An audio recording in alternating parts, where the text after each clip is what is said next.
All right, guys, thanks for joining us today. I thought we'd jump on and have a bit of a chat, Bo and I, here about cupping. It's a topic that we discuss a lot amongst our team. Obviously, we run cupping courses, functional release cupping courses, and it's always one of those modalities that a lot of people have a lot of preconceived ideas and notions about how it works, maybe why they should or shouldn't use it. So we thought we'd get on today and talk a little bit about history, development, and maybe the science of what's actually happening when we apply cupping. So, Bo, what was your first experience with cupping? How did you first come across it? Yeah, I actually first experienced it when I was doing some work with the athletes at the AIS going into London, where there was the big hype around cupping and the marks. So I went and did my first cupping course, and I've been using it ever since. So that was almost 10 years ago, and yeah, I've had some amazing results with the use of cupping. Seems to have a resurgence every 4 years, about the time of the Olympics. I don't know if you've noticed that.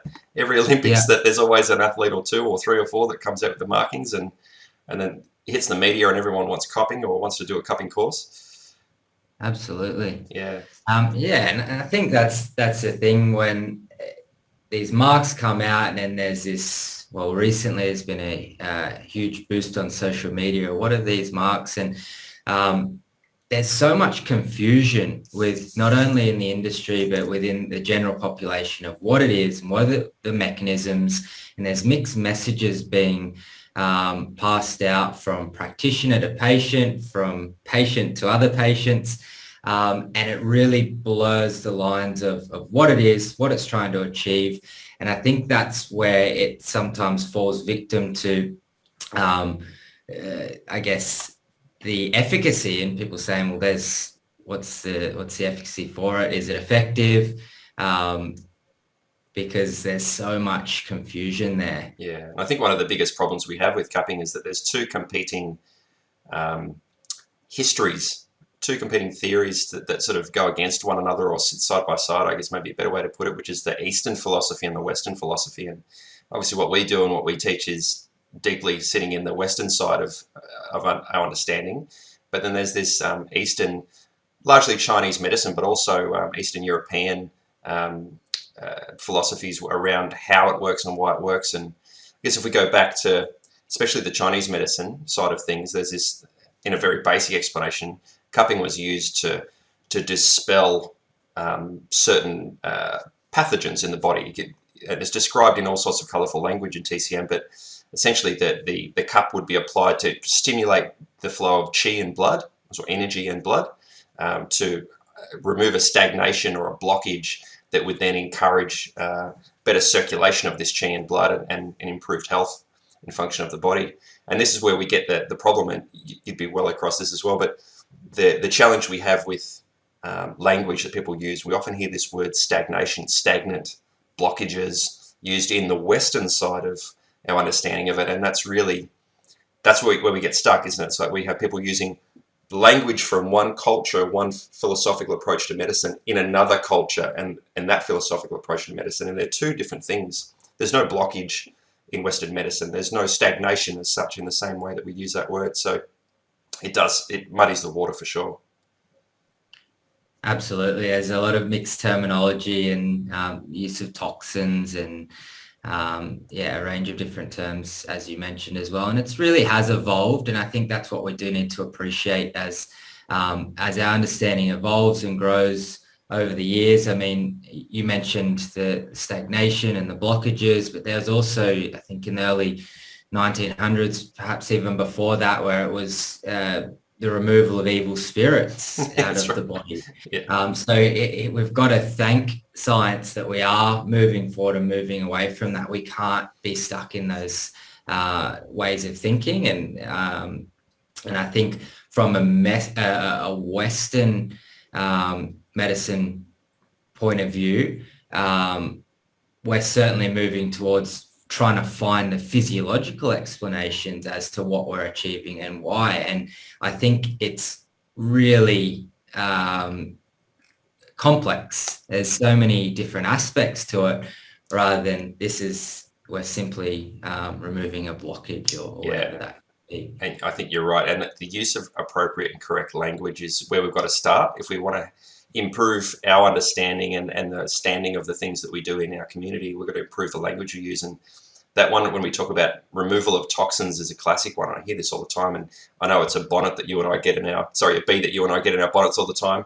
You know, removal of toxins. People say, I do cupping, it pulls the toxins out.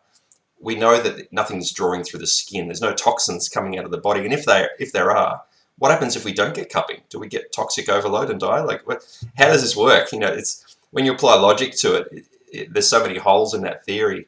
But it's interesting. I think one of the things I want to talk about today is, well, yeah, we're not pulling toxins out of the body, but there are certainly some chemical processes taking place that cupping can stimulate, and the removal of certain chemicals or enzymes in the body can occur as a result of cupping, but they're not being pulled through the skin. That's the important thing we've got to remember, that are coming out through the skin. Yeah. And it's super interesting when we do think of it that way, of right down to that cellular level. We often think of manual therapy techniques as a mechanical technique where, yeah, there's a component of that. But where are the effects coming from? It's perhaps a stimulation through the nervous system that creates changes to blood vessel diameter. And then we've got cellular responses from that. So there's various physiological explanations that we can start to think, well, what's really happening, and why are we getting a result, or why are we getting that marking? So it's quite interesting when we start to explore and look into that from more of a science-based approach. Yeah, that's right. We're all about the mechanisms, and you know, the mechanical approach is a really easy one for most of us manual therapists to visualize, because you can see the tissue stretching and the muscle elongating, or you know, dips and divots in the tissue. There's mechanical forces at play. And you're right, a lot of people get stuck with, well, that's it. We're doing mechanical applications to get a mechanical outcome. And it's more often than not, the mechanical input is just one part of that chain of effect. It's the trigger that then creates a neurological trigger, which then creates a chemical trigger. And all of those things are intertwined, produce the clinical outcome or the effect of that application. Yeah, exactly. And if you've done cupping before, experienced cupping, or seen it done, you'll see that with the removal of the cup, there might be sort of this swelling of the skin. It'll look like it's sort of, it's a little bit more swollen. So we've got an increase of what's called plasma extravasation, where more plasma or more fluid gets pulled into the subcutaneous areas of tissue. So we're actually creating hydration effect through that area, which also stimulates other chemical responses.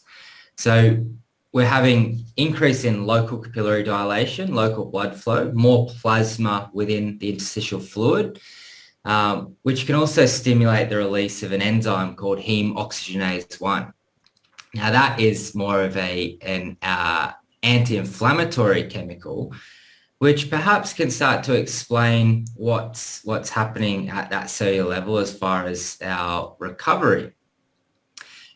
Is there anything that you could add to that, Shaun? Absolutely, yeah. Like the heme oxygenase 1 is the real game changer in our understanding of what's happening with this application of cupping.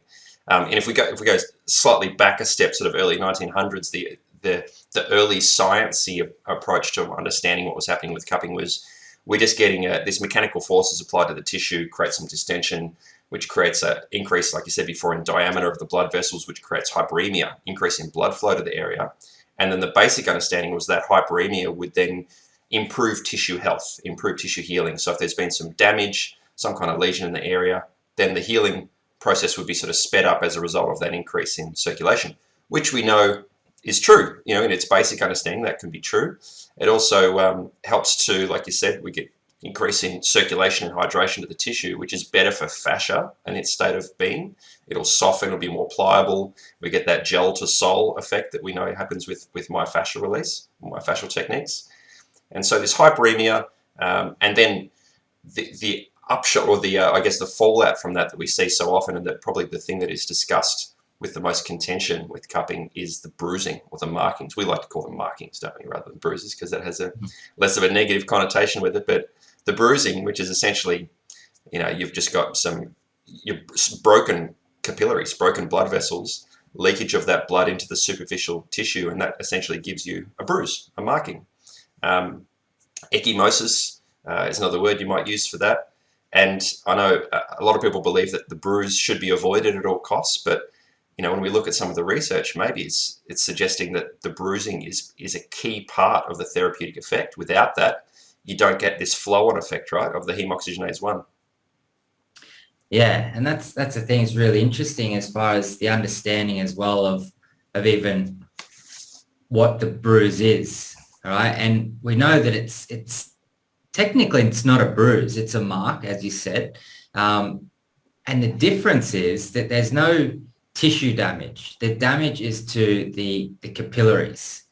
All right, so we can get a change to the capillary that causes the bleeding or the leakage of the erythrocytes, which is not form of trauma to the underlying muscle, which is where you'll get a painful bruise. So it's a different understanding there, especially from the way that a patient perceives that mark as a bruise, taking the time to explain that it's not actually a bruise, it's more of a marking. That's right, yeah. And that the interesting thing that happens once you get that blood in the tissue, those erythrocytes in the tissue, at about 6 hours to 3 days, so 1 to 3 days, you get this gradual increase in the release of macrophages, which sort of come in and sort of chew up and eat up all of those erythrocytes and basically get rid of all that blood out of the tissue.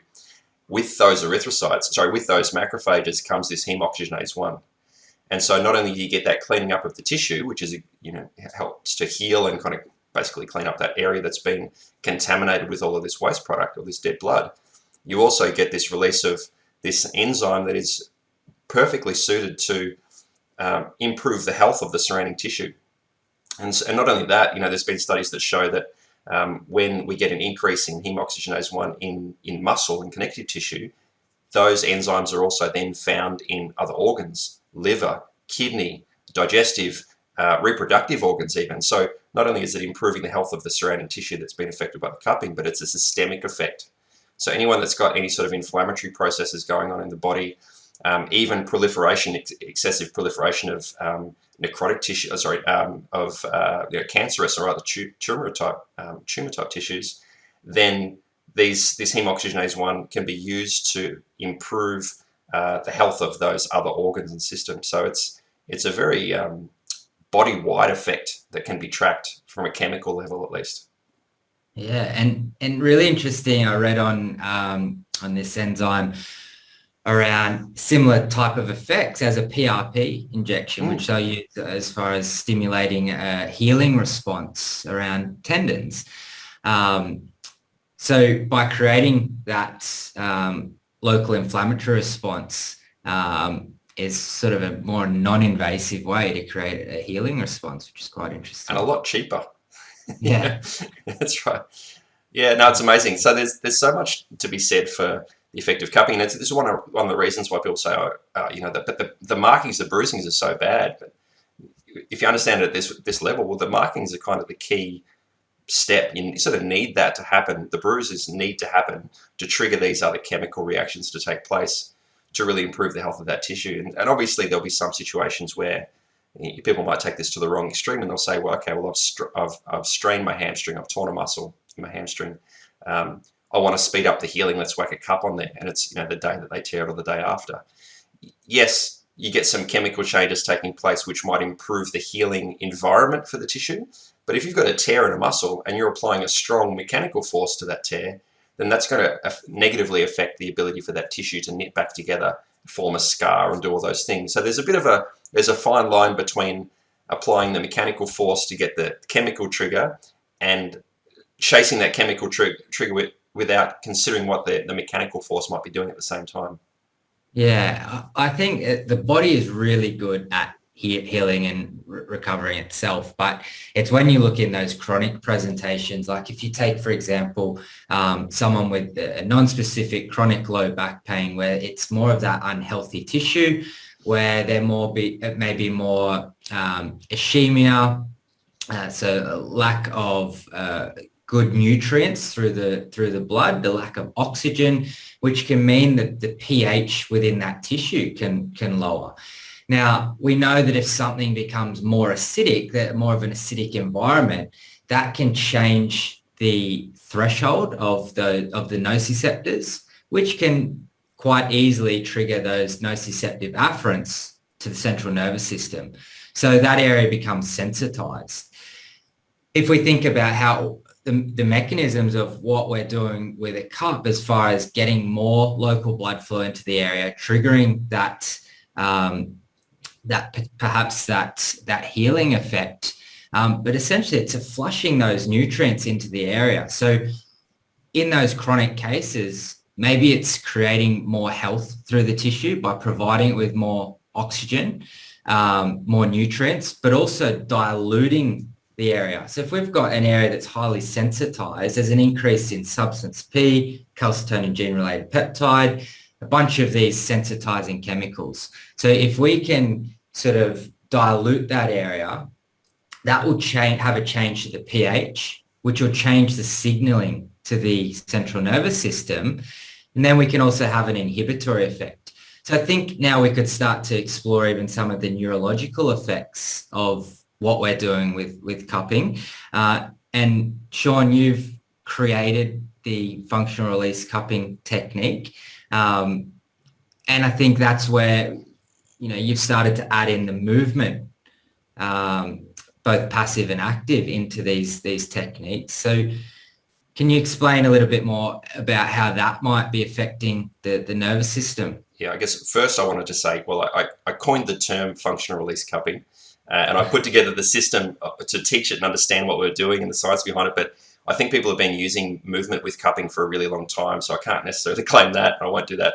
But yeah, certainly the protocols that we use are something that I developed a few years ago. But before I get into that, just quickly touch on something you said, which I thought was really interesting about the chronic cases when we have this unhealthy and the chemical environment that the tissue's in, creating a lower threshold for activation of nociceptive firing. When you've got a sensitized nerve and you get a lot of chemical irritation around that nerve, whether it be in a muscle, anywhere along a motor or sensory nerve, then you also run the risk of getting neurological inflammation. You get inflammation on and around a nerve. One of the other really interesting things this heme oxygenase 1 thing does that we were mentioning before is this anti-inflammatory effect.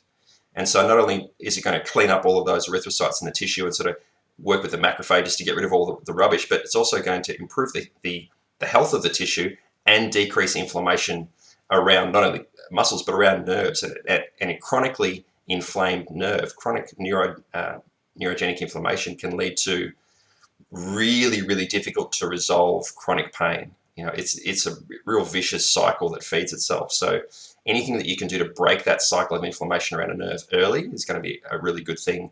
And cupping, being essentially a non-invasive therapy, you're not going into the tissue, you're not slicing through anything, is a great way to do that, providing you're using it in an appropriate way. Coming back to the functional release cupping thing, the idea of movement with it dawned on me one day, and it just seemed to make sense, because so much of what we're doing in our manual therapy now is about trying to take somebody from a passive input, which is essentially a lot of what we do. Is the patient lays there, we apply the manual therapy, they receive, and then they go. We always want to progress them into doing exercise and movement and kind of expanding out of their problem. And so I thought, well, why not create a protocol where we use a passive therapy and engage the nervous system in an active way? But not only that, so you get this obviously active engagement of the nervous system. The person's feeling, and as they're moving through space, and through movement they create confidence in movement, and through confidence they get a greater degree of certainty about what they can do and what might be possible. But also, coming back to the mechanical forces, we know that so much of our myofascial approaches that we use relies on these kind of shearing forces that we create through tissue. And you mentioned before plasma extravasation. One of the key triggers for plasma extravasation is multidirectional forces or transient forces on connective tissue. So not where you stretch a muscle or connective tissue in one direction, but forces that might be pulled in one direction and another direction, like three directional forces. So what better way to do that than have a cup lifting skin and connective tissue, a muscle dragging across that, creating friction, and then as the person moves through different ranges of motion, we have really three-dimensional forces being applied.